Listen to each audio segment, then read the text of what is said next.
فرمائیے. یہ پہلا سوال پاکستان سے ایک دوست کا بھجوایا ہوا ہے. وہ لکھتے ہیں کہ بعض اوقات نماز پڑھتے وقت ذہن دوسری باتوں پر غور کرنا شروع کر دیتا ہے اور خیالات منتشر ہو جاتے ہیں. اگر ایسا ہو تو خیالات کو مرکوز کرنے کے لیے کیا کرنا چاہیے؟ کوشش کرنی چاہیے. اور ایاک نعبد و ایاک نستعین کی دعا کے بعد خاص طور پر اس کو پیش نظر رکھنا چاہیے. یہ جو ہے یہ تو انسانی فطرت ہے کہ اگر کسی غیر معمولی دباؤ ہو کسی چیز کا اور یا کسی کی غیر معمولی تمنا ہو تو وہ گھیر لیتے ہیں خیالات اور بار بار اکھیڑتے ہیں.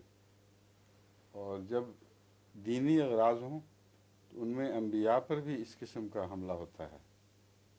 چنانچہ حضرت صلی اللہ علیہ وسلم کے متعلق آتا ہے یکونون علیہ لبدا، جب یہ کھڑے ہوتے ہیں تو یہ اس قسم کے جو ہجوم کر کے جو تکلیفوں کے اسلامی مسائل اور دشمنوں کی تکلیفیں ان کے خیالات ہجوم کر کے آتے ہیں تو پھر رسول اللہ صلی اللہ علیہ وسلم بڑی جد و جہد کے ساتھ بڑی کوشش کے ساتھ اپنی توجہ کو مرکوز رکھتے ہیں. یہ کوئی ایسی بات نہیں ہے جو یقیناً کسی کی گمراہی کے نعوذ باللہ من ذالک نشان ہو، لیکن تجزیہ خود کرنا پڑتا ہے. اگر دلی تمنائیں اور خواہشات غالب آ رہی ہوں اور پھر بہکے تو پھر خوف کا مقام ہے. پھر ایاک نعبد کے ذریعے مدد مانگنی چاہیے اور بار بار جھٹک کے ان کو تو فیصلہ کرنا چاہیے کہ میں یہ اس وقت خدا کے سامنے حاضر ہوں اور چاہتا دنیا کو ہوں اور بظاہر یہ دعویٰ کر رہا ہوں کہ صرف تیری عبادت کریں گے. اقبال نے اپنے متعلق وہ جب بھی کبھی نماز پڑھی ہوگی یا پڑھتے ہوں گے اللہ بہتر جانتا ہے میں تو نہیں جانتا، تو یہی تجزیہ خود پیش کیا ہوا ہے. تو سجدہ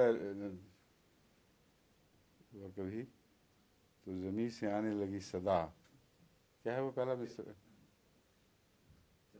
جو سر بسجدہ ہوا کبھی، جو تو سر بسجدہ ہوا کبھی تو زمین سے آنے لگی صدا، تیرا دل تو ہے صنم آشنا تجھے کیا ملے گا نماز میں.